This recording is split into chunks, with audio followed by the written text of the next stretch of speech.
ओम अज्ञानतिमिरन्धस्य ज्ञानाञ्जनशलाकया चक्षुरुन्मीलितं येन तस्मै श्रीगुरुवे नमः। श्रीचैतन्यमनोभीष्टं स्थापितं येन भूतले स्वयं रूपकदा मह्यं ददाति स्वपदान्तिकं। वन्देऽहं श्रीगुरु श्रीयुतपादकमलं श्रीगुरुन् वैष्णवांश्च श्रीरूपं सागरजातं सगगण रघुनाथान्वितं तं सजीवं साद्वैतं सावधूतं परिजनसहितं कृष्णचैतन्यदेवं श्री राधा कृष्ण पादान सगगना ललिता श्री विष्णुपादाय कृष्ण पृष्ठाय भूतले श्रीमते भक्ति वेदांत स्वामी निति नामिने नमस्ते सारस्वती देवी गौरवाणी प्रचारिणे निर्विशेष शून्यवादी पाश्चात्य देशधारिणे वाञ्छाकल्पतरुभ्यश्च कृपा सिन्धुभ्येव च पतितानां पावनेभ्यो वैष्णवेभ्यो नमो नमः। जय श्री कृष्ण चैतन्य प्रभु नित्यानंद श्री अद्वैत गदाधर श्रीवासादि गौर भक्त वृंद हरे Krishna Krishna Krishna Hare Hare Hare Ram Ram Ram Hare Hare.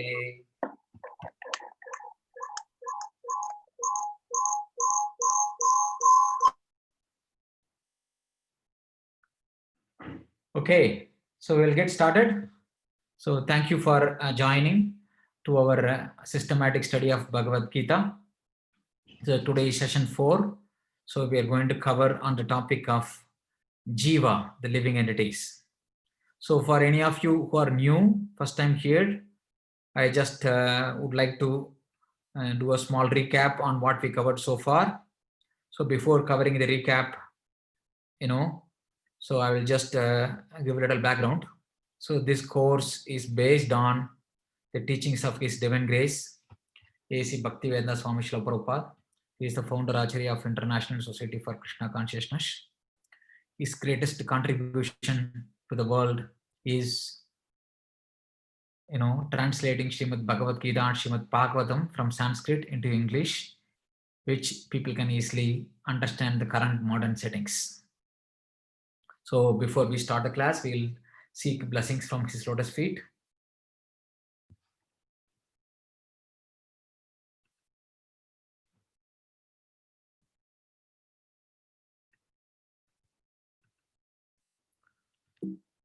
Okay.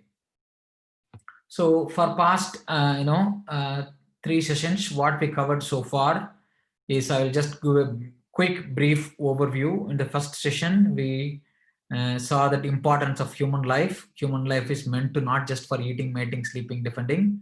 It is meant to rise above the struggle for eating, mating, sleeping, defending, and make higher inquiries. There are 4 things common to all species of life. Ahara, Nidra, Bhayamaitanam cha Samanya Metat Pashubir Samana. So, these 4 things are common to all species of life. Dharme hi tesham adhike vishesho, dharme hi hina pashubir shamanam. The one which differentiates human beings from other species of life is the ability to inquire into what is dharma. If we don't use that faculty of discrimination, ability to make higher inquiry, we are nothing but sophisticated two-legged animal. This is the verdict of the scripture. The difference, as we saw, that is the ability to inquire, ability to make choice, ability to discriminate between right and wrong, good and bad, happiness and suffering. Right? This is the difference of human species of life. So with this facility, we are supposed to solve real problems. For any problem to be a real problem, there are 3 things common. It has to be common to all. No one wants it and nobody can avoid it. Any problem which meets these 3 criteria can be called as real problem. All the other problems are all temporary problems. It may not be common to all, or no one wants it, or nobody can avoid it. So if you apply this criteria, as per Bhagavad Gita, Krishna mentioned in the 13th chapter of Bhagavad Gita, Janma Mrityu Jara Vyadi Dukkha Dosha Anudarshanam. He mentions that these 4 things are the real problems. What are they? Birth, death, old age and disease. These are the real problems which cause suffering in this world. One who understands this, he is situated in knowledge, Anudarshanam. On top of it, we all face the 3 kinds of miseries we all have to experience. Adhyatmika klesha, miseries caused by one's own body and mind. Adi Bhaudika Klesha, misery is caused by other species of life.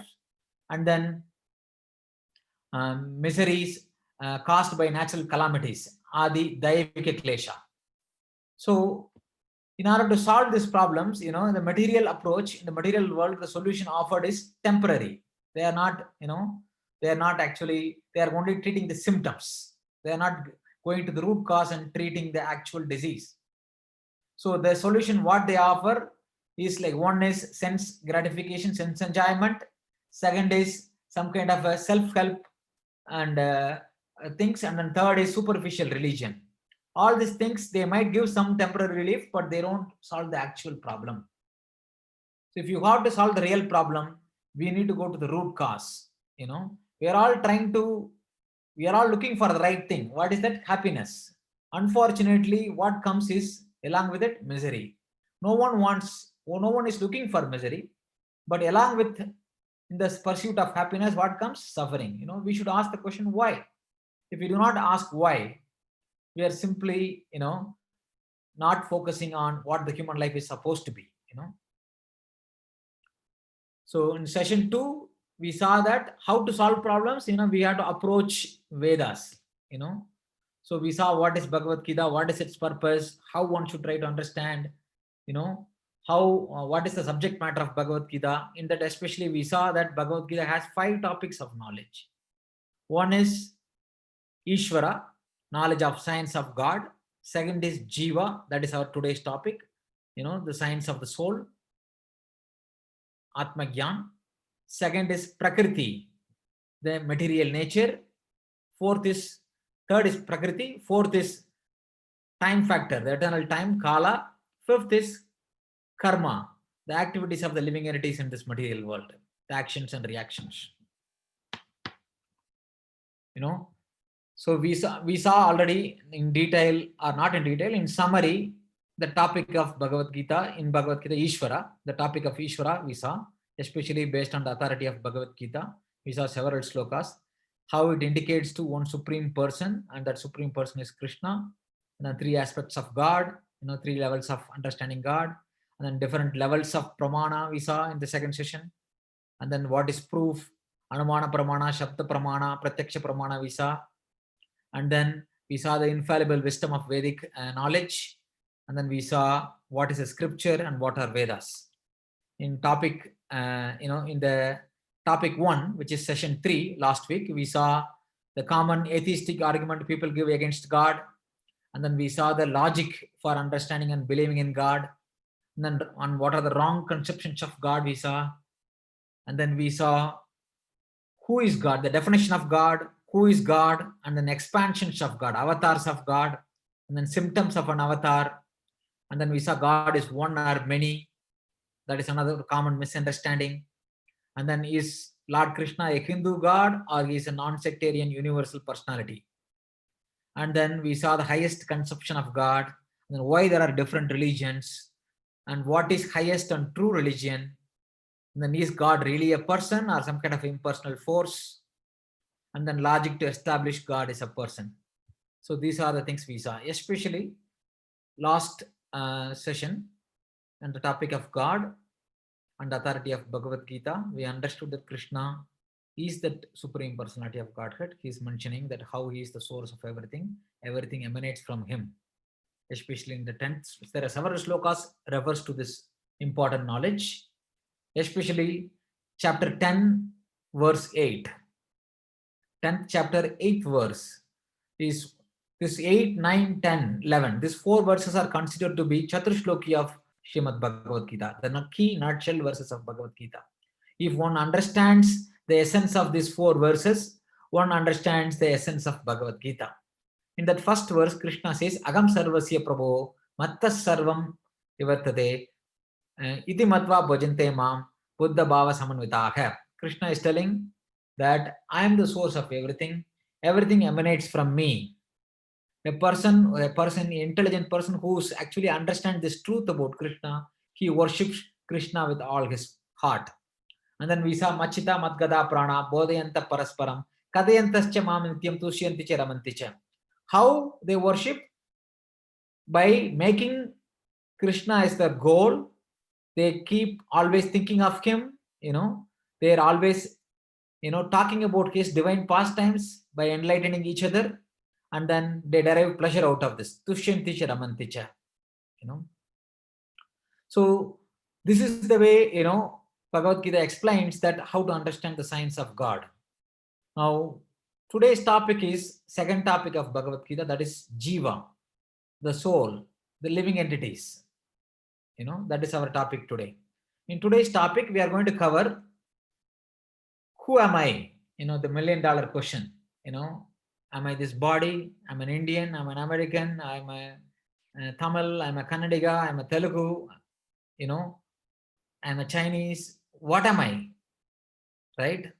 What is my real identity? I'm a man, I'm a woman, right? What is my real identity? Who am I? And then what is life? We all talk, we all understand we are living life. And what is life? And then what is consciousness? And then what is the source of this consciousness? And then the qualities of soul. And then what is death?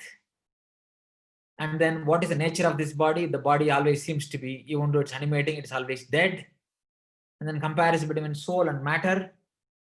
And then two energies of God in this world. And then the two types of material body we all have. And then the chariot of the body analogy, which is given in not only in Bhagavad Gita, also in other parts of Vedic literature. And then cage polishing civilization. The current civilization ignores our real identity and then focus on our temporary identity of, the body, material body. And then 13th topic we are going to talk today is eternal part and parcel. The real identity of the spirit soul is that we are all eternal part and parcel of God. And then after death, what happens? And then the idea of reincarnation. These are the different topics we are going to cover today. So first, who am I? This is the perennial question. From time immemorial, all the great philosophers, thinkers have been pondering, what is my real identity? The reason why we need to answer this question is, if you do not start with the first step in the right way, all the next steps and all other steps will not be accurate. This is the most important question to attain the goal of life. If you do not answer this question properly, you will not be able to answer all the other questions. For example, if I'm going to work in a company, let's say I'm going to work in Microsoft, in order to discharge my duty in Microsoft, yes, I understand that Microsoft is owned by, founded by Bill Gates, and then there are group of shareholders and everything is there. But in order to discharge my duty in Microsoft, I need to understand what is my position in Microsoft. What is my position as a software engineer, as a project manager, as a director, as a vice president? What is my real position? If I don't know my position, I will not be able to discharge my duty. Hence, similarly, in the science of spirituality, we need to also understand, who am I? If you do not answer this question, who am I, right, then all our other steps, what we will get will not be accurate. Modern science on this question of who am I does not give any proper answer. It does not have any real idea. It basically, the explanation it gives is that we are nothing but simply a combination of material elements made up of chemicals, atoms, molecules and protons, electrons. That is their understanding they have. And based on this, they think that somehow or the other, in the beginning, the cells or the atoms combined, and somehow the atoms, this molecule started self-replicating. These self-replicating molecules somehow developed consciousness. In the beginning, there are single cell organism, amoeba. From that, slowly, complex set of organisms evolved. This is the theory of evolution. This is their understanding of, the source of life. The atheistic thinkers use this knowledge of, Big Bang theory and theory of evolution to discredit the existence of God. Simply they replace the position of God with their own scientific ideas, saying that there is no need of having any personal God. Just by simply science, we can explain the creation, we can explain everything. That idea of trying to give science as everything, we saw that last week also, that it is not going very well. It does not solve all the questions. It does not answer all the questions. The question we are here we have to ask is, are we simply combination of atoms and chemicals? Are we simply just this chemicals and atoms, or something beyond? This is a necessary question for all of us to ask, right? If we simply bunch of chemicals, then there is no meaning in what we do, in anything. Anyway, in the end, everything is going to be gone because we're simply a bunch of chemicals. We all came from chemicals. When we die, everything is going to disintegrate into chemicals. What is the point? We all know that, we are not simply not chemicals. There is life. And if life, then what is death? This question always comes. So that is our topics we are going to discuss today. What is life? To understand life, first we need to understand a scenario. I just given a scenario where there is a drama or a play going on. In that play, various actors are there, various music is there, various emotions are going on. In that play also, there is one young boy is acting in that play very nicely, very intelligently, very cutely. So that play is being watched by a person who happened to be the father of that boy who is acting in the drama. At the same time, the same play is being recorded in a camera. The person who is actually observing or watching this drama is a living being, right? The camera, which is also recording the same set of, the light is entering through the eyes for the person who is watching the drama. The same drama set of lights are entering into the lens of the camera, and then the lens converts, falls on a sensor, and then that sensor gets converted into electric signal gets recorded. Similarly, the mechanism in a man, when the lights is falling in the eyes, falls on the retina, and the retina converts that into electrical signals, and the electric signals are sent into the nervous system to make vision. If you look at the mechanism of a camera, the mechanism of the body through which we are seeing in this world, they look similar. But unfortunately, right, there is a difference between these two. What is that? The man is a living being. He has consciousness behind. Whereas the camera is a non-living thing. There is no consciousness. That is the difference between these two. Consciousness exists in the man, whereas in camera, simply it might be recording all the events, all the things, what is happening, but it doesn't have any consciousness. Consciousness is the symptom of life. Wherever consciousness is there, we should know life exists. So this is the critical, point to understand what is life. If there is no consciousness, there is no life. In order to understand what is life, we need to understand what is consciousness. What is consciousness? Consciousness means many things. To be precise, consciousness means the awareness of being. That is, I am, right? The sense of I am, right? The sense of I am, right, is consciousness. Another, understanding of what consciousness is, that the ability to think, feel, and will, right?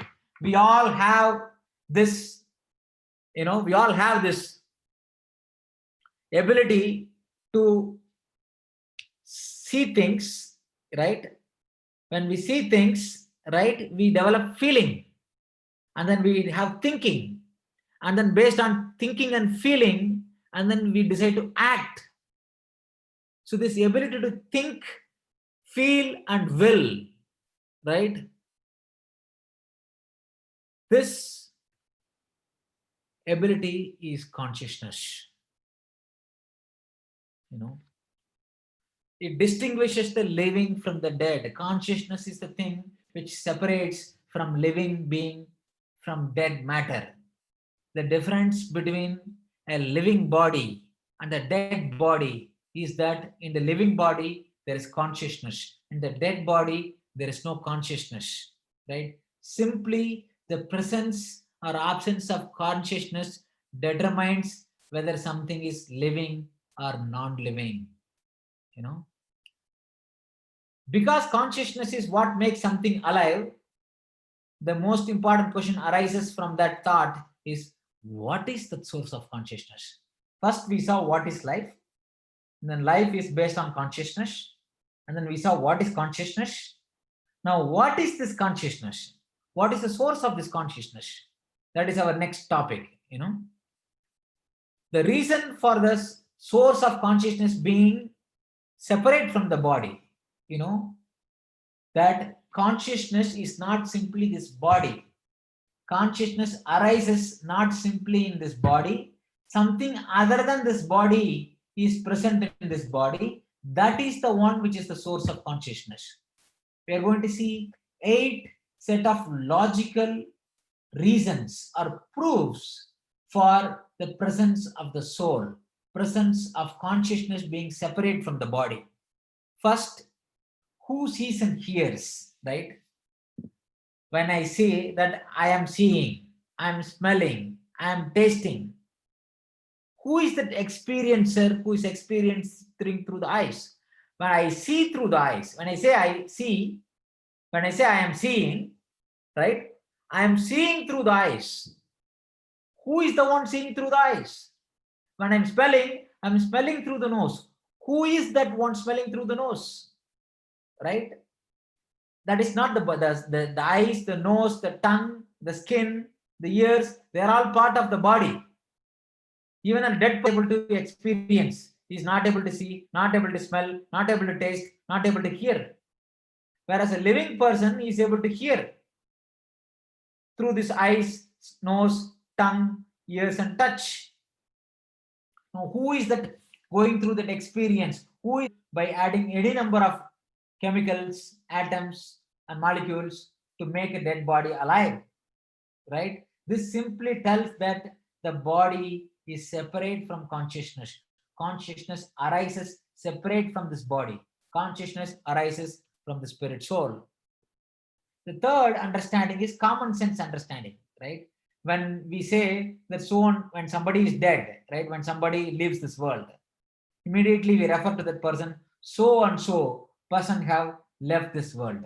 If that person is the body, all the chemicals, all the atoms are right in front of us, right?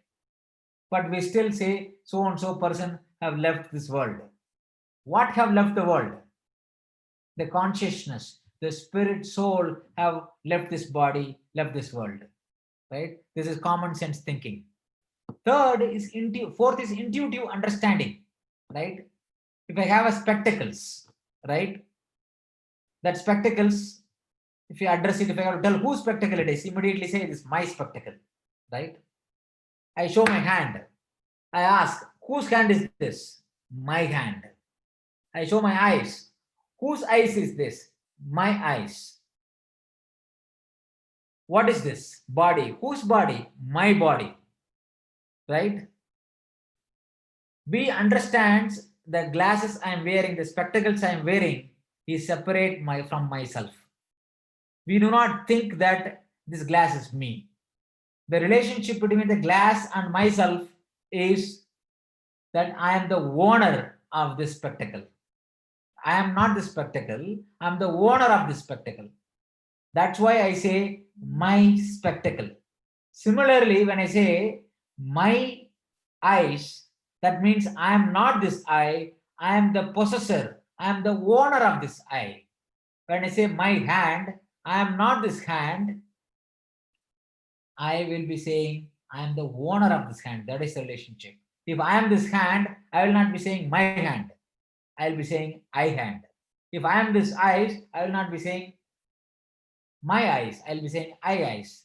I am not this body. That is why I am saying my body.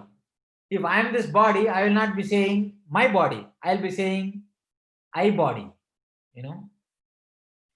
That very clearly discriminates, differentiates that I am not this body. When I say, even in the intuitively, when in the common language we use, my ears, my hand, my legs, my body, that very clearly says that I am not this body, I am the owner of the body.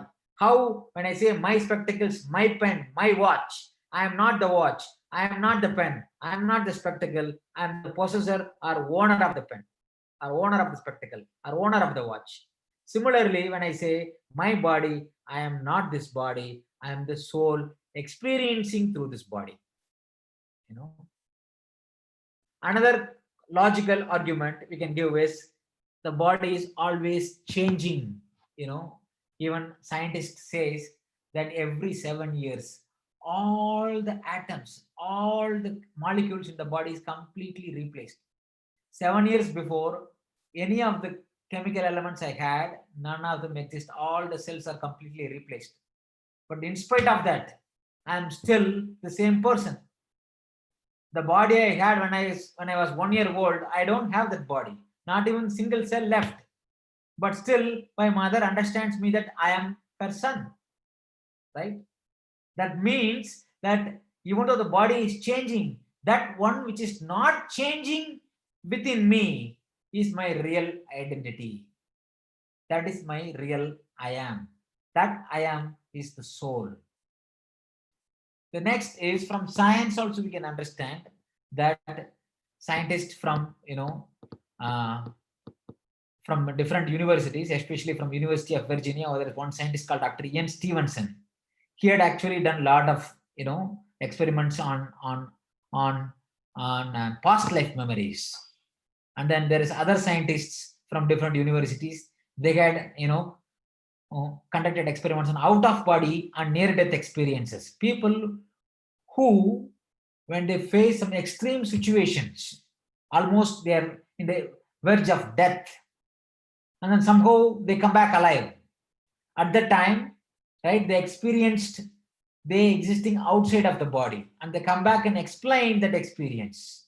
Or when the doctors, when they sedate the person completely to do a surgery, right, at that time when that person may be completely knocked out, but still there have been incidents reported by people that when the surgery was performed, the person was observing, the person who was completely dead, unconsciousness for all practical matter, he experienced the whole surgery, what is happening to him, what the doctors were talking between them, and then they experienced they absorbed the whole surgery from out of their body.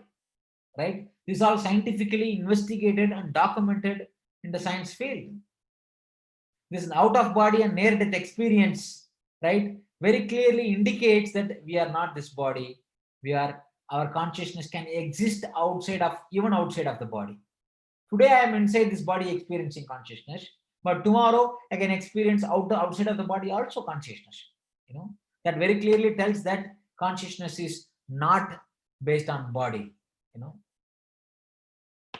Next is, as I said, past life memories. Dr. Ian Stevenson, right, had conducted so many experiments, collected data, evidences from all over the world, published several books on this topic.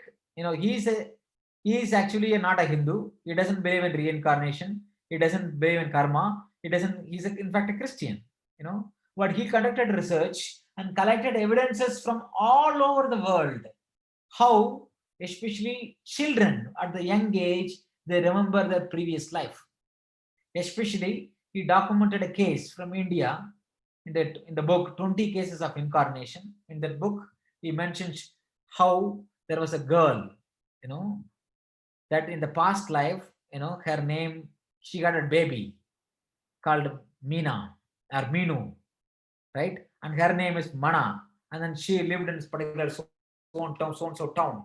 All this baby, when she was young, she used to take a doll and put her on lap, and then she used to take care of the doll like a child, and then she used to call her Minu, Minu, right? And then when she started speaking, she used to tell her parents that she has a daughter and her husband is so and so, and her husband has two brothers. She lives in the so and so town. All kind of things she started explaining.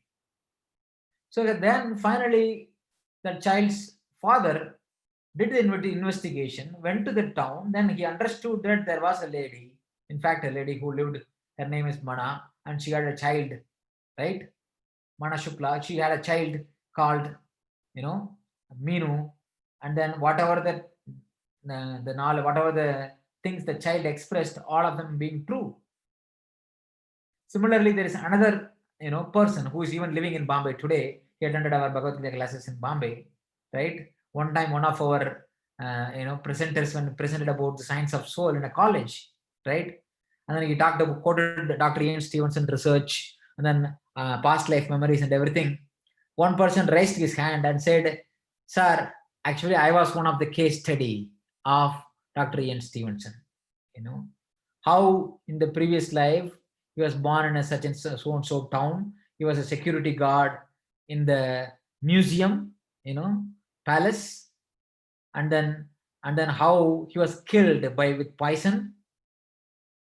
And then when the child traveled, the parents took the child in a train, right?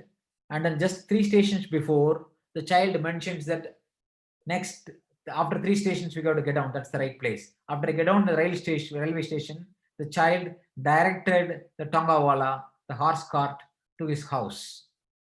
And then after reaching the house, the child started calling, her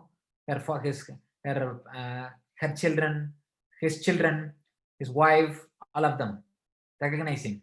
Then everybody thought, maybe there's some kind of a fraud going on.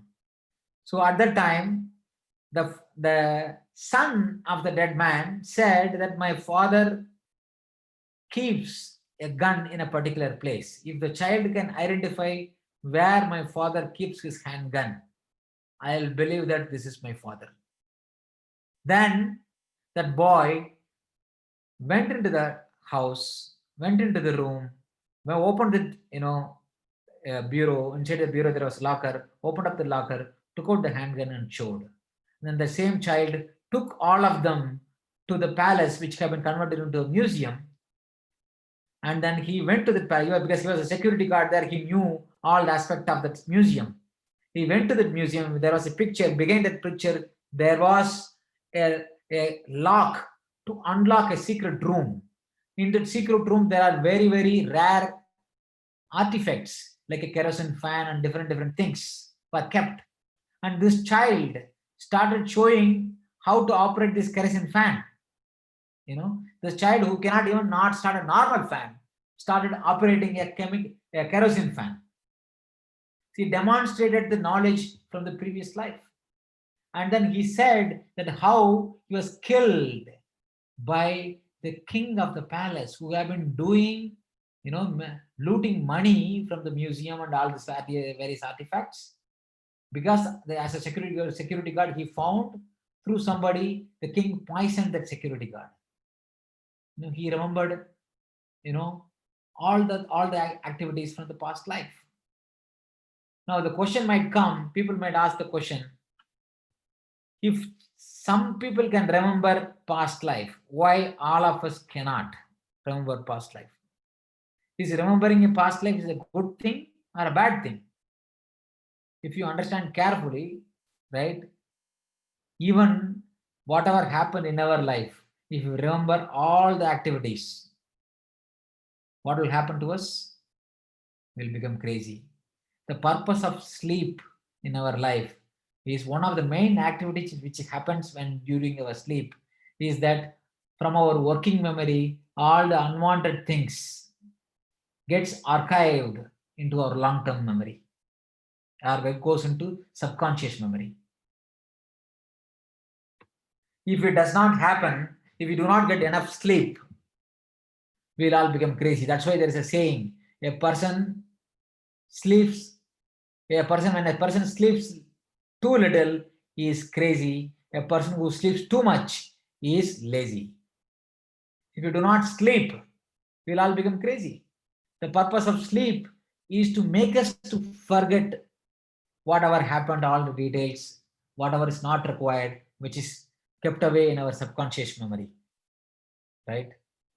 So even in this life, we remember all of them, we will not be able to function properly. Now, what to speak if we remember from all our previous life? What even from all our previous lives? Even one life, if you remember, what will happen? We will not be peaceful. Let's say, for example, I am sitting on the dinner table to eat my dinner. All of a sudden, I remembered my past life. In the past life, I happened to be a pig. And pig, what eats for dinner? Stool. If I remember as a pig I am eating stool, will I be able to eat my dinner today? No. It's a good reason that why we are not able to remember our past life for our own benefit. But still, why some people remember? In the most circumstances, the scientists have found out that most people who are remembering past life, usually the past life memory occurs in the childhood. As the child grows, the past life memories fade away. They remember only the current life. And usually these children had a abnormal or sudden death, non-natural cause of death. And then they went through some extreme pain or trauma during their death. And that death, that pain created such a strong impression in the mind, because of that they're able to remember their past life. The past life remembrance is there because of the person was having too much of attachment or too much of a pain in the previous life. That is why as a child they remember. Almost all children remember past life when they take birth. That's why when the small babies, when they're sleeping, right, sometimes they'll be like smiling, or sometimes they'll be waving their hand, and all of them. What are they doing? They don't have much experience in this world to dream. What are they dreaming? Actually, some of the past life memories they're experiencing. That's the why they show emotion. Sometimes they cry, sometimes they smile. Even the newborn babies, they do that. That is because they remember the past life. So past life memories, there are so much of cases have been documented like this. One of this security guards example I gave. This have been investigated by scientists, published in newspaper. If you need more details, I can always send a more detail as part of the WhatsApp. All these things clearly proves that consciousness arises separate from this body. Now, these are the logical and scientific arguments for the existence of consciousness outside of the body. Now, on top of it, more than all, the Shabda Pramana is the Vedas tells us so, that consciousness is separate from the body. That's why we have to believe. We saw that there are three types of proof: Pratyaksha Pramana, Anumana Pramana, Shabda Pramana. Pratyaksha means seeing through the eyes, smelling through the nose, the knowledge we acquire through our sense organs, knowledge acquiring senses, right? Jnanendriyas. And then sixth sense, mind, comes up with the ability to speculate to assume, right? Speculate, ability to do some kind of hypothesis, right? Mind comes up with hypothesis, right, through which we can gain some knowledge. Beyond that, we saw the Shabda Praman. Shabda Praman means testimony from an authority, or when we make inquiry from a perfect body of knowledge, that knowledge will become perfect knowledge.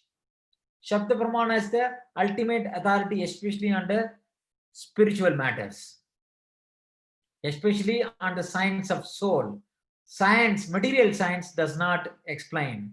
The spiritual science, the Vedas very clearly explains that consciousness is separate from this body. When the consciousness leaves the body becomes dead. The body does not animate. The body does not seem alive. Soul is the consciousness, source of consciousness. That is what Veda says. That is the most conclusive evidence from Shabda Pramana, especially from Bhagavad Gita. In Bhagavad Gita, right, Krishna explains the source of consciousness is Atman, the soul, which is separate from the body. This is the foundational teaching of Bhagavad Gita. Bhagavad Gita is considered to be the ABC of spiritual science, also the XYZ of spiritual science. It is the beginning of all spirituality, and that is it has the conclusion of all spirituality. That is why Bhagavad Gita has such a highest regard in our tradition. Right? Krishna tells, right, that in Bhagavad Gita, that how the consciousness is separate from this body. The consciousness arises from Atma, the soul. And then he explains how the eternal soul distributes consciousness throughout the body. The soul, when the Atma is present within the body, that Atma, right, shines consciousness throughout the body, spreads consciousness throughout the body. Also, Bhagavad Gita tells, right, the consciousness is the symptom of the presence of the soul. And especially Bhagavad Gita, right, 2nd chapter, 17th verse, right, he explains that, right, avinashituta tadvidi yena sarvam idam tatam vinasham avyashyasya na kaschit kartum argati. Krishna is telling that which pervades the entire body, you should know to be indestructible. No one is able to destroy that imperishable soul. So Krishna very clearly explains that, right, the soul, the presence of the soul, Atma, is the cause of consciousness, the source of consciousness. This eternal soul distributes or spreads the consciousness throughout the body. Even though the soul is present in the region of the heart, it spreads throughout the body by spreading the consciousness. Like sun, even though they are millions of miles away from Earth, it exists throughout the solar system, present throughout the solar system through sunshine. Sunshine, consciousness is like sunshine, the soul is like sun. Sun, even though it's in a far off place, it spreads everywhere. Sun is present everywhere through its sunshine. Similarly, the soul is present in the region of the heart. It spreads throughout the body by its shine called consciousness. The same thing Mundaka Upanishad says, right? That Yeshonur Atma Chetas Veda Vedavyo Yashmin Prana Panchada Samvishesha Pranais Chittam Sarvam Otam Prajanam Yashman Vishuddhe Ibati Esha Atma. The soul is atomic in size and can be perceived by perfect intelligence. The atomic soul is floating in the 5 kinds of air: prana, apana, vyana, samana, and udana. The soul is situated within the heart and it spreads its influence all over the body of the embodied living entities. When the soul is purified from contamination of the 5 kinds of material air, its spiritual influence is exhibited. Here in the Mundaka Upanishad gives the presence of the soul, how the soul is suspended in the region of the heart with these 5 types of air. Because it is covered by this 5 types of air, it is contaminated. When the contamination is removed, the real spiritual nature of the soul can be realized. Right? That is what Bhagavad Gita and Upanishads, all of them, they teach that how we are not this body. Soul is the source of the consciousness.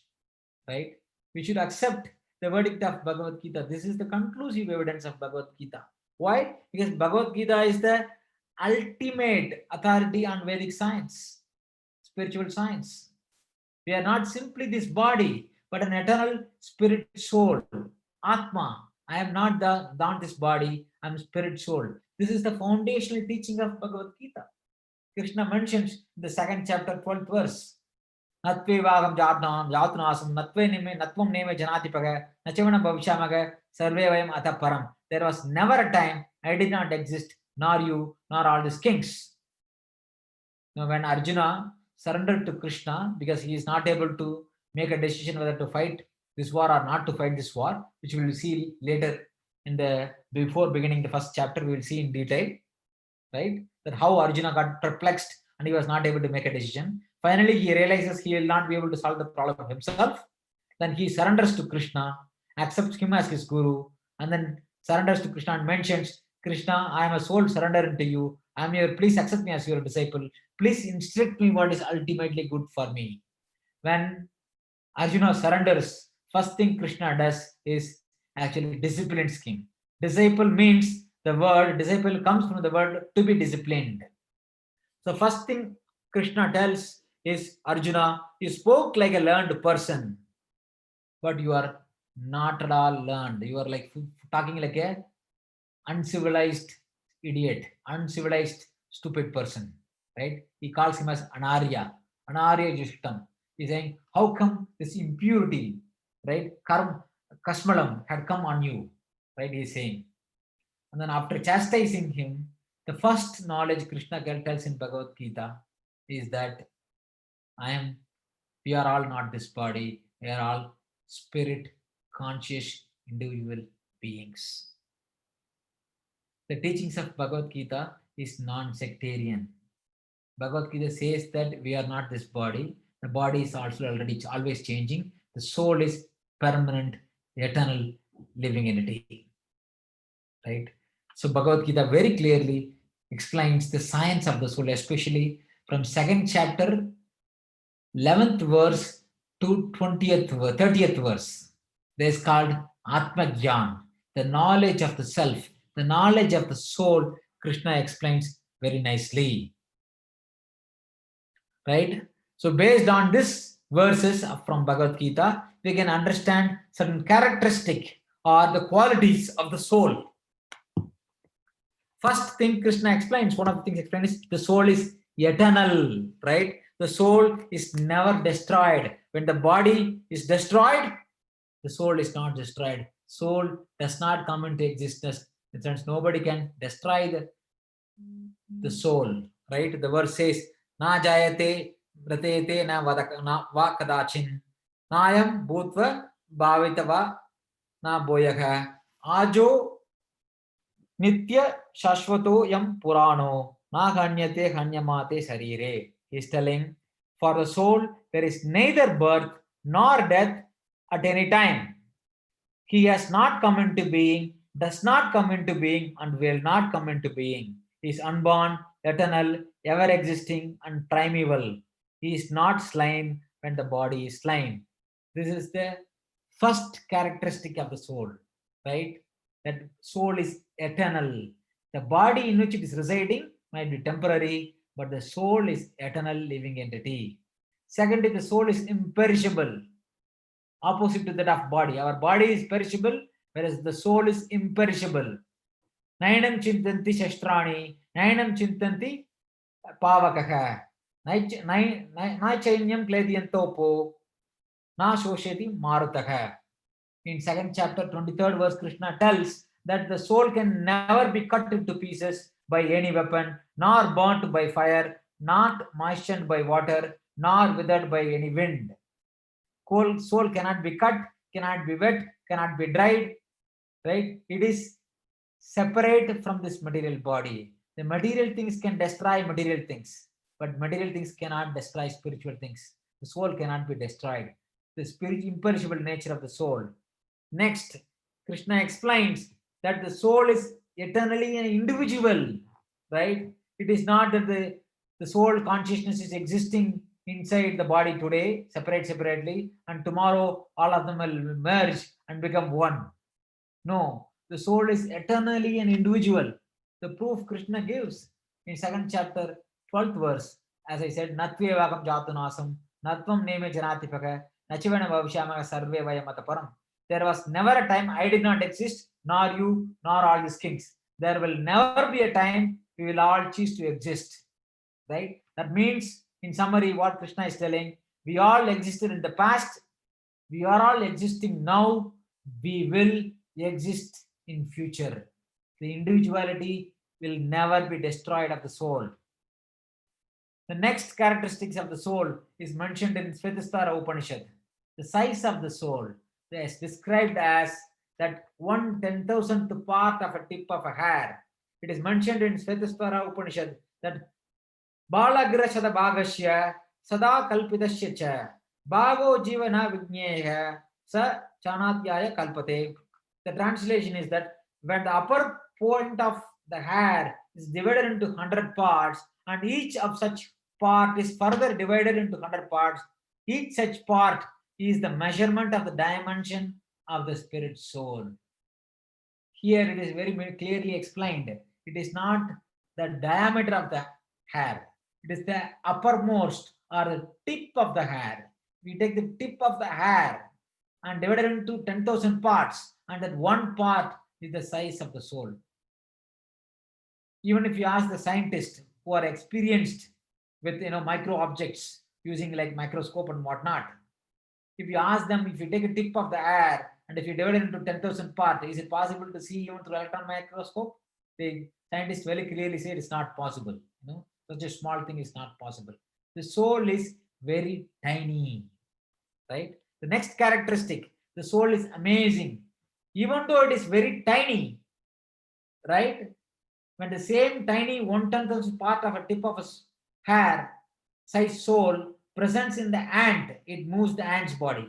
If the same soul enters into a gigantic elephant, the same tiny soul animates the elephant body, right? This is the amazing nature of the soul.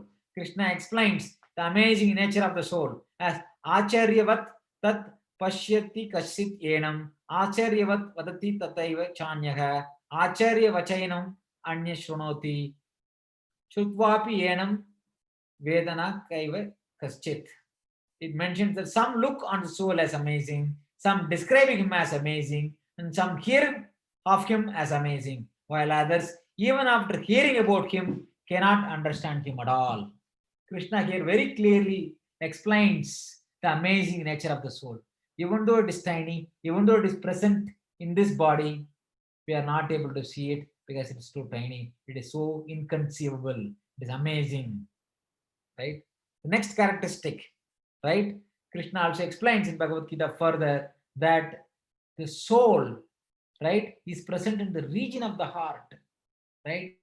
When, right, the soul is present in the region of the heart, it spreads throughout the body through consciousness. How like sun is spreading throughout the body, throughout the world, through sunshine, it presents like that, right? That is the nature of the soul, characteristic of the soul. Now that we understood what is life and what is the source of consciousness and what is consciousness, right? Right, the nature of the characteristics of the soul, all of them. Now let's try to understand the phenomena of death. What is death, right? Death is defined as the departure of the spirit soul from the material body, right? Different people might define death as different things. If there is no breath, or if there is no heartbeat, if there is no pulse, right? If the bodily temperature is not maintained, then we can call this dead. Yes, those are all symptoms of dead body, right? Somebody who is able to hold the breath long time underwater, will you call that person as dead or alive? No. Even though that person is not breathing for a long time, right? We know that the person is alive because the presence of the soul in the body. When that soul leaves the body for some reason, then the body becomes useless. That event is called death. Before death, I might be pampering my body with very nice clothes, a nice jewelry, and very nice delicacies, food, and everything. But it's the same bodies when it's dead. What people do? People take the body and burn it or bury it, right? Like, right? If there is a devoted, spouse, right, and she always takes bath before cooking for her husband every day nicely, right? The same person after dead, she has to take bath to purify herself. Before, she will not even touch or cook anything for her husband without taking bath. Now, because the dead body of her husband is there, after that she has to take bath to get purified. Why? Because the soul had left when the soul leaves the body, that event is marked as death. Krishna explains in the same second chapter, 13th verse, right? Deginosmin yata dehe kaumaram yavvanam jara tada degantara praptir dhirastatra namihiti. As the embodied soul continuously passes in this body from boyhood to youth to old age and disease, old age. Similarly, at the time of death, the soul moves from one body to another body. That event is called death. A sober person is not bewildered by an event called death, by such a change. Right? The next aspect to understand death is that soul is the real person living in the material body. Right? When the soul leaves, the real person leaves the body becomes dead. Right? When somebody is in coma, right, that is an indication that to the soul that it is time for the body for time for the soul to leave the body. The body is becoming more and more useless, so the soul should leave the body. But in spite of that, sometimes the soul will stay in the body. Why? Because of the attachment to the body. We will see that little later why that attachment comes. Right? Sooner or later, the soul has to depart. Right? When the soul leaves the body, we call it as dead. That event is called death. Right? Now we understood what is death. Now we saw also what is the nature of the soul. Now the nature of the body. Body is always dead. One might feel surprised by this statement. Body is always dead. Right? One might get surprised by this statement. No, it is not surprise. It is the fact. Body is always inert, dead. Only because of the presence of the soul, the body animates. Because of the presence of the soul, the body experiences consciousness. If the soul leaves the body cannot experience. Body is always dead, inert. Right? It is the presence of the soul within the body that makes the body appear alive and exhibit the symptoms of consciousness. Not the body is never alive. Body comes alive because of presence of the soul. Body is always dead, inert matter. Right? The analogy given is like the car and a driver. The body is like a car. The soul is like the driver. As long as the driver is present, the car is functional. The car is useful. If the driver leaves, the car becomes useless. Right? Similarly, as long as the soul is present, the body is useful. The body is animating. When the soul leaves the body does not animate anymore. Body shows real nature. What is the real nature of the body? It is dead. Right? Sorry, there's a typo here. I forgot to some cut and paste here. This part of the statement is not supposed to be there.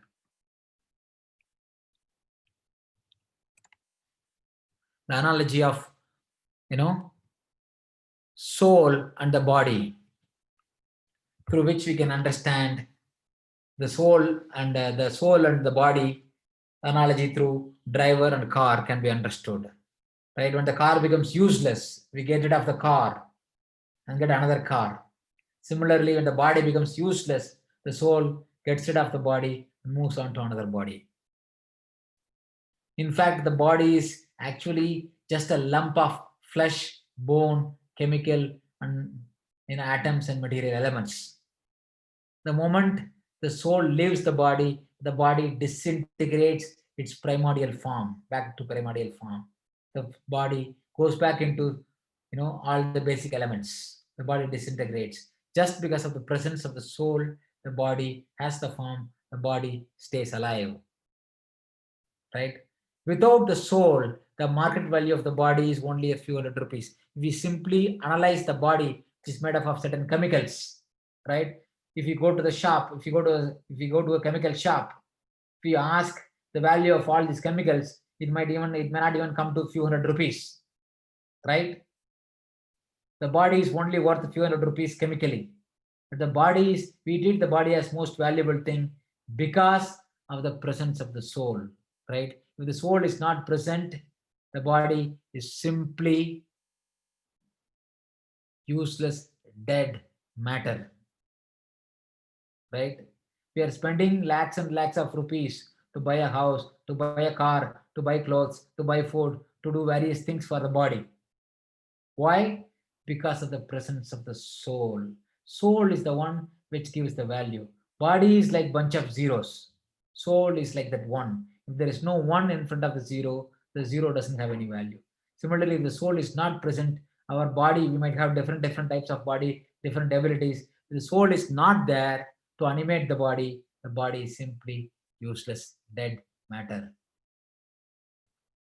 Now, the comparison between the soul and matter, we saw that soul is always eternal, right? Sat. Sat means eternal. Whereas matter is asat. It is temporary and ever changing. And the soul exhibits consciousness. It has knowledge. Chit. Whereas matter is achit. It is not conscious. It is full of ignorance. The third aspect of the spirit soul, it exhibits ananda. It experiences ananda, blissful. It is always blissful. Whereas the matter is nirananda. It is prone to suffering, right?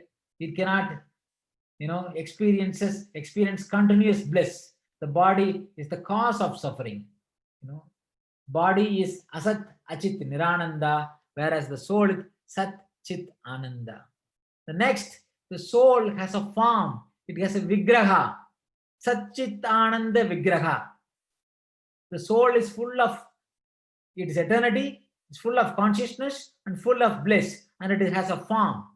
Whereas matter does not have form. The soul has to give a form. Without somebody giving a form to the matter simply becomes, goes back to primordial formless state. The soul has an individuality, whereas the matter does not have any individuality. The soul belongs to the spiritual world, matter belongs to the material world. These are the key differences between body and the soul, or spirit and matter. Right? And then in Bhagavad Gita, Krishna explains in the 7th chapter, 4th and 5th verse, that he has two types of energy operates in this world. In this world, we can see predominantly two types of energy, right? Krishna explains, Bhumirapo analo vayuhu kamano buddhi revacha akankara itiyamme binna prakriti ashtata. Right? Krishna is telling earth, water, fire, air, and ether. On top of it, mind, intelligence, false ego. These 8 are my separated material energy. And beyond this, apare midastanyam prakriti viti me param jiva bhudam mahabhago yayedam daryate jagat. Beyond this, there is a superior energy of me, right? That is what the spirit soul is made up of. God has two types of energies. He has many types of energy, but especially we can see two types of energy in this world through which the world is functioning. One is called the inferior material energy, which is made up of, right, two elements, the gross body and subtle body, earth, water, right, gross elements, earth, water, fire, air, and space. And then it has subtle elements, mind, intelligence, and false ego. And beyond this inferior material energy, there is a superior spiritual energy. That is what the spirit living entity, the spirit soul, is made up of. And the spirit soul, which is of superior nature, is trying to exploit this material nature. Krishna explains in this 7th chapter, 4th and 5th verse. Right? The soul is spirit. The matter, which is made up of these 8 elements, earth, water, fire, air, and space, and then mind, intelligence, and false ego. These are the gross and subtle elements of this world.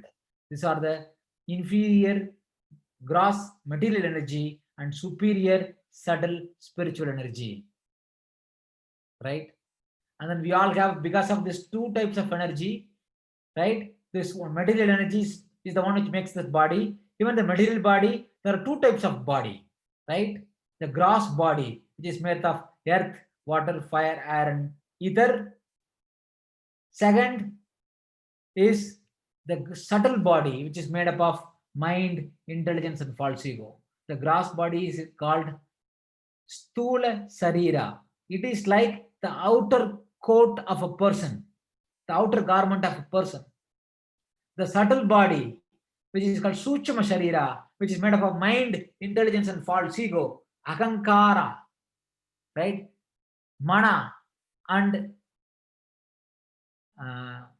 knowledge or the intelligence, right? Bhumi Rapo Anala, you come on Buddhi, Agankara Mithim Binna Prakriti Ashtada, right? This Buddhi, right? Buddhi is the intelligence, mind, Mana is mind, Akankara is false ego. These three things are made up of, right? The subtle elements, the subtle body is made up of the subtle elements, right? This is like an inner garment, which normally don't see. If a person is wearing an inner garment, on top of it is wearing outer coat, we normally don't see the inner garment. We see only the outer coat, right? The subtle body is like the inner garment. The gross body, the manifested or gross body, manifested Stula Sarira, is like the outer garment. Right? Beyond this gross body and subtle body is the soul. The soul is like the person, right? The mind, subtle body is made up of three things I mentioned. The mind is like the storehouse of desires and memories. This is the purpose of mind. And intelligence is a faculty of discrimination. And then false ego is the one, the subtlest of all the other two, subtlest of all the elements, of all the 8 material elements. The subtlest is the false ego. And false ego brings the soul, eternal soul, under illusion and makes it identify with the temporary body. Whenever the false ego is present, it makes the soul to think that I am this body. Even though the soul is separate from the body, right? The original consciousness of the soul is covered by this false ego, and the false ego covers the soul misidentify itself with the body, thinking that I am this body. Whichever body, even though I am separate, I am not man, I am not a woman, I am not a dog, I am not a cat, I am not any of this body, I am separate, my identity is separate. Even though my spirit soul should know, because the spirit soul is covered by this ignorance of material energy, this akankar, the soul misidentifies with the body, right? So this is the purpose of false ego. In the modern science, right, there is no difference between mind, intelligence, and brain. They think that all of them are same. Whereas Vedic science very clearly discriminates there is difference between mind and intelligence. And there is difference between intelligence and false ego identity. Mind is like a storehouse, like a memory of a computer. Intelligence is like the CPU, right? There is a difference between these two. And then false ego is more subtler than this. Presence of the soul is the one makes the presence of the false ego is the one makes the soul to think that I am this body. So based on this, right, we can understand there is an analogy given in the Vedas, Vedic knowledge. The chariot of the body is described, right? Right? How the body is like a chariot, the horses are like the senses, right? And the reins are like the mind, and then driver is like the intelligence, and the passenger is like the soul, right? Krishna explains the hierarchy in Bhagavad Gita that, right, the superior than the dull body is like the senses. Superior to senses is the mind. Superior to the mind is the intelligence. Superior to intelligence is the soul, right? The hierarchy of the soul compared to material body is described in Bhagavad Gita. That soul is superior to the inferior material energy, material body. Even within the inferior material body, there are different categories or hierarchy exist, right? The body, which is like the chariot, right, is inferior to the senses, the sense organs, not the gross eyes we see, the subtle sense organs present within the subtle body, which is superior to the senses. Above the senses is the mind. Mind is like the rein, the rope which controls the horse. Driver is like the intelligence, passenger is like the soul. When the intelligence is pure, spiritual, and strong, then it can control the mind and the senses, right? If you want to take from one point to another point through this chariot, who should be in control of the chariot? The driver. The driver should control the horses through the ropes so that it can reach the right destination. Similarly, we have to reach any destination, we have to attain success in our life, human form of life, one has to learn to control the senses with the help of mind through intelligence. The intelligence should be in control of the senses. If the intelligence is not in control, right, the senses will drag us in different direction and we will lose the goal of life. If the 5 horses are going in 5 different directions, right, the chariot will not reach the destination. Similarly, if our senses are pulling us in different directions, we will never reach the goal of human form of life. So hence the senses needs to be controlled with the help of mind, with intelligence, through the intelligence.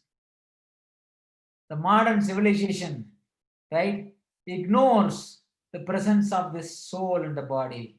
It is simply like a cage polishing civilization, right? Most of our lives revolve around matter, material things. We all eat, make, sleep, and defend. We make so many arrangements to engage our mind, intelligence, and ego. But we really ignore the needs of the soul, right? It is explained that body is like a cage, the soul is like a bird in the cage. If somebody keep on polishing the cage, eventually the bird will become dead. Similarly, if you only take care of material needs without understanding the need of the spirit soul, right, we are killing our soul. Even though soul is deathless, right, we are actually ignoring the soul. The modern civilization is training us to only simply take care of the body, just ignore the presence of the soul, right? It is simply like polishing the cage, right, which caters to the needs of the body, unlimited demands of the body, but ignores the needs of the soul, right? This civilization is like polishing the cage and ignoring the bird inside the cage, right? This is the picture I'm showing here. So similarly, we should not be like that in this world. We should actually get spiritual knowledge. We should use the help of spiritual knowledge. We should control our senses through the mind, and we should rise above the struggle for eating, mating, sleeping, defending. We should attain the ultimate goal of life. Right? If you do not recognize that, there can be no peace and happiness in this world. The soul is eternally part and parcel, right?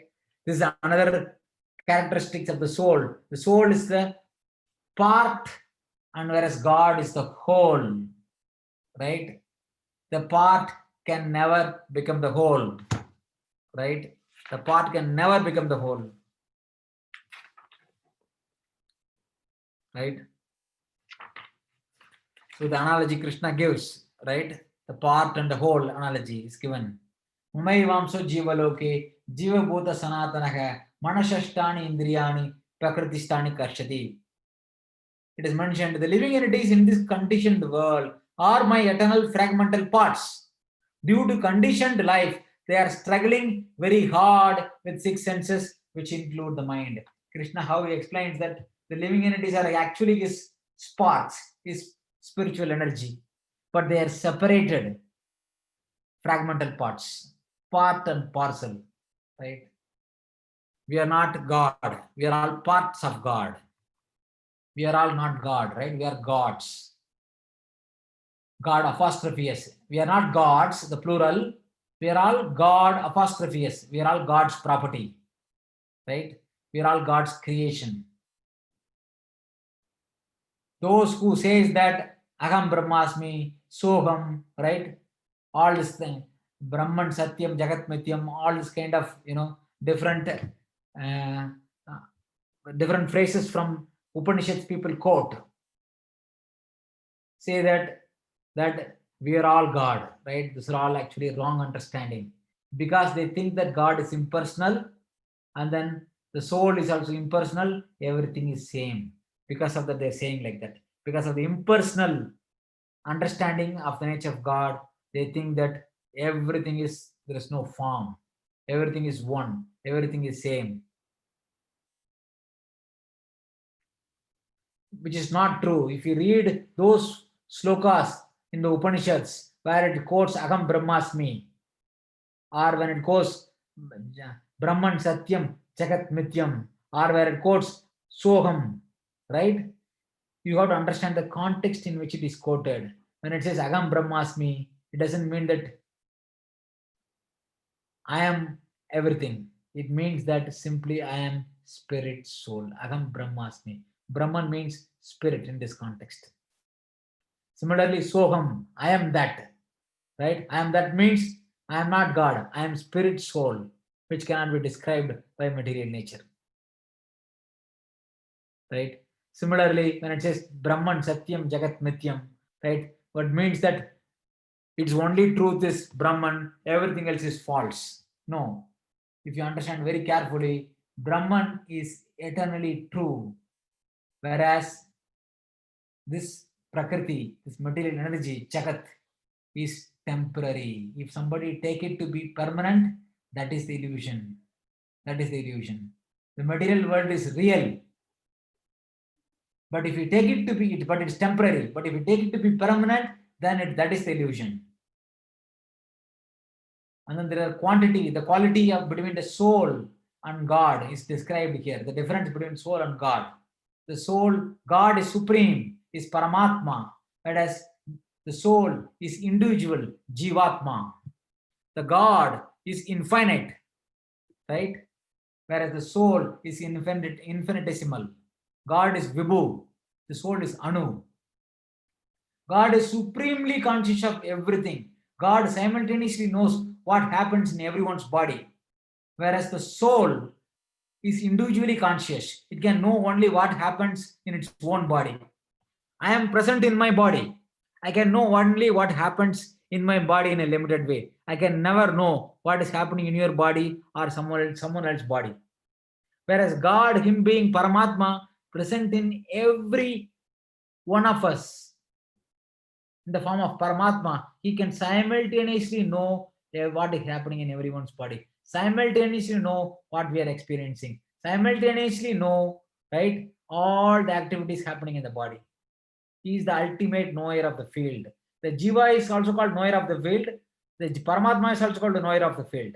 The difference is the Jiva is knower of the local field, the local body, whereas Paramatma is the super knower of all the body. He is supremely conscious, Paramatma. God is eternally the loving master, right? He is supremely independent, loving master, whereas the living entity is eternally a servant, right? We are not the master, we are all servant of God. So this is the difference between the soul and spirit. Now, the most important question is that we understand that soul is Satchidananda Vigraha. It is eternal, fully conscious, right? Full of bliss, and has a form. What happens after we die? At the event of death, what happens? After we die, what happens? Where does the soul go? This is a very important question, right? Given that body is perishable, the soul is eternal, right? At the time of death, the soul leaves the body and body gets destroyed, either by burying or by cremating. The body is finished. But the soul, which is temporary, which is permanent, eternal being, what happens to the soul, right? Bhagavad Gita, Krishna explains, right? Where does the soul go after death, right? Krishna answers that question, right? That soul moves on to another material body after leaving the present one. Whatever body in which we are situated, at the time of death, we leave this body and moves on to another body. This is called reincarnation, the transmigration of the soul. The soul, it stays in the body for a particular allocated number of time. When the duration is over, the soul leaves the body and moves on to another body. This process of migrating from one body to another body is called reincarnation or transmigration of the soul. So reincarnation is a very important Vedic principle, right? If you do not understand reincarnation, so many things cannot be explained, like the past life memories, out of body experience, and all of them. You know, the soul accepts one body after another body. That is the cause of the cycle of birth and death, which goes on forever in this world. If the soul can be stopped from moving from one material body to another material body, that is called liberation. You know, liberation from the cycle of birth and death, moksha. The logic behind the incarnation, the concept of incarnation, right?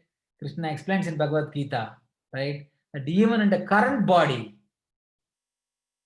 the soul is going through migration or transmigration. The soul is evolving because the body is always changing, right?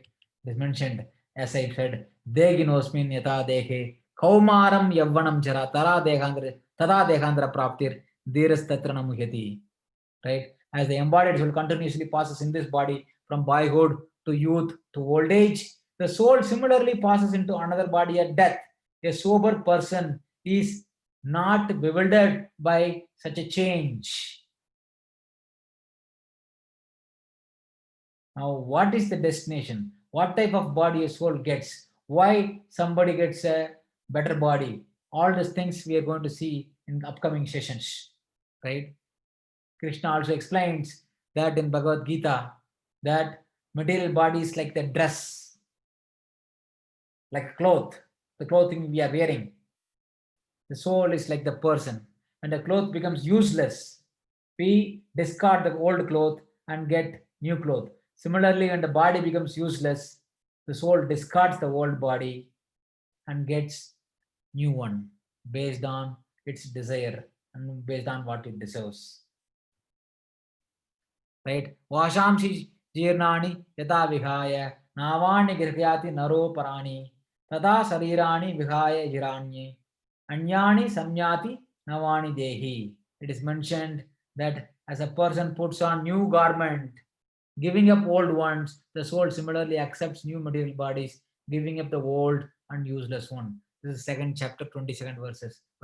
Krishna very scientifically explains the science of transmigration. In conclusion, we can understand that our real identity is not this material body, I'm spirit soul, right? The analogy we always give is the body is like a car or an apartment, the soul is like a driver or a tenant or resident. When the lease period is over, the tenant has to vacate the property and move on to some other property. Similarly, when the lease allocated time for the soul is over in a particular type of body, the soul has to migrate from this body into another body based on its consciousness, based on what it desires and what it deserves. Just as we give up old car to buy a new one, similarly, soul leaves the body and accepts a new one. And that leads to the question, right? That why one child is born in a wealthy family and another in poor family, right?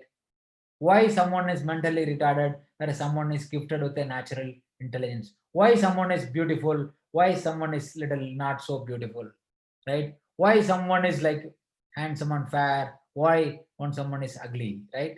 All these things can be understood when we understand the next three topics of Bhagavad Gita: Prakriti, Kala, and Karma.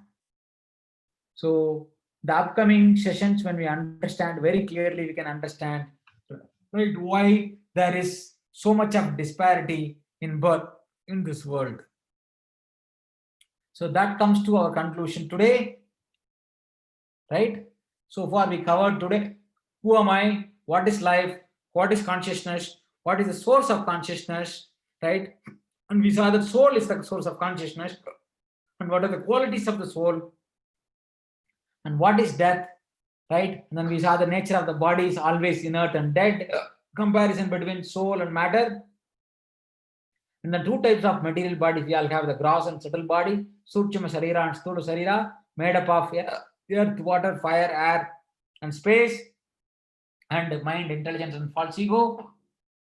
And then the chariot of the body analogy is given, how the body is like a chariot, the senses are like the horses, the mind is like the rope, the intelligence is like the driver, the passenger is like the soul.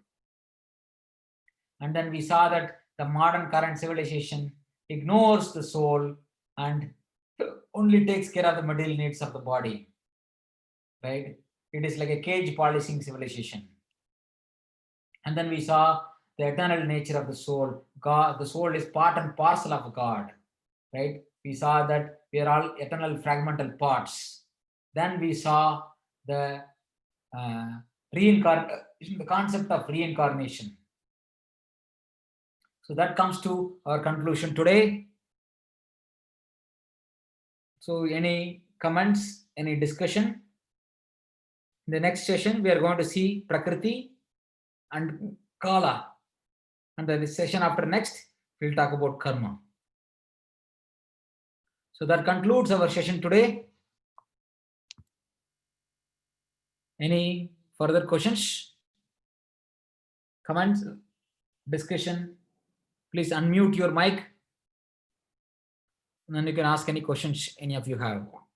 Yeah, I had requested your PowerPoints of presentation. Your sessions are very useful, very good. Yes. How can we get those? Yes. So in my link in the WhatsApp message I'm sending, there is a link for the slides. I saw the link that directs me to YouTube. And below that, there is another link. Okay, there is another link. Okay, I haven't seen that actually. In the same message, there is a link, tinyurl.com/ let me tell you what exactly the link is. If you see the message, you will be able to see it. It's NCD-online. Yeah. And /dash slides. Yeah. If you click on the link, it will show the PDF, the slides of all the sessions so far. We covered 4 sessions. All of them are there. Okay. I was able to access. Uploading the slides there. Yeah, I was able to access. Yeah, the link is. It is in the. It's all in one message. Okay. I'll look for it. Thank you. Yeah, thank you, Prashant.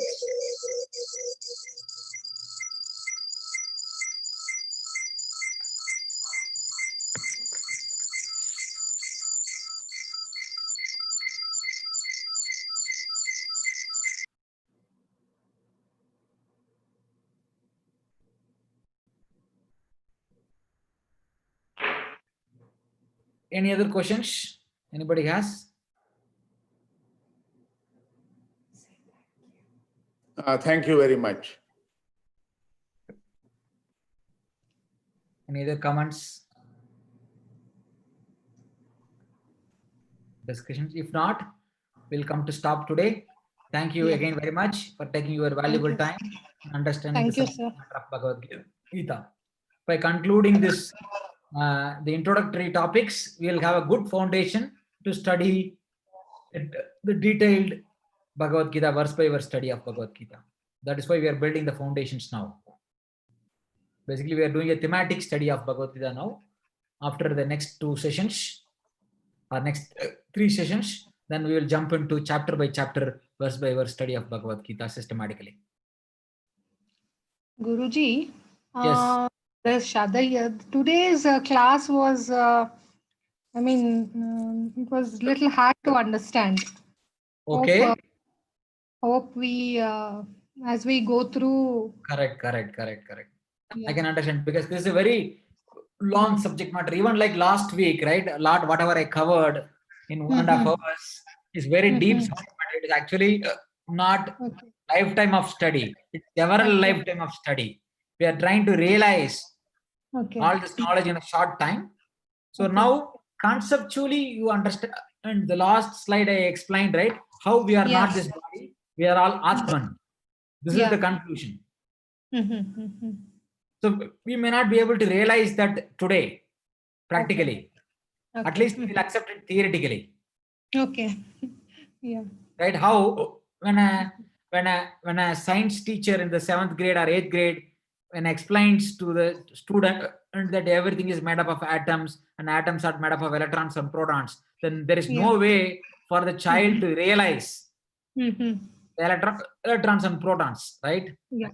Yeah. But if the child continues the study, Mm-hmm. then it completes the high school, goes to college, gets a master's, gets a PhD, then eventually he can realize, go to the lab, government nuclear lab, and then Okay.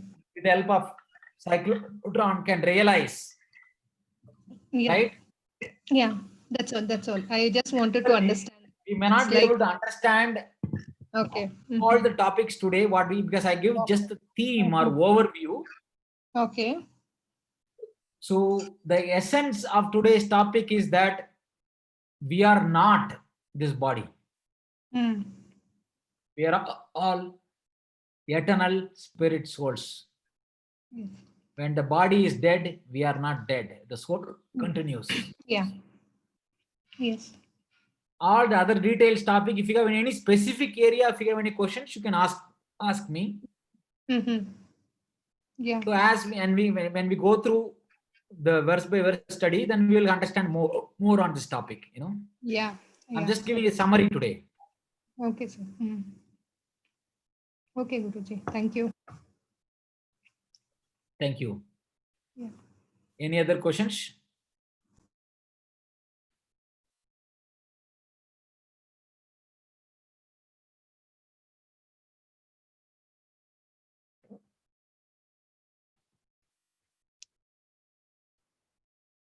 Okay, if not, we'll come to stop today. Thank you. Hare Krishna.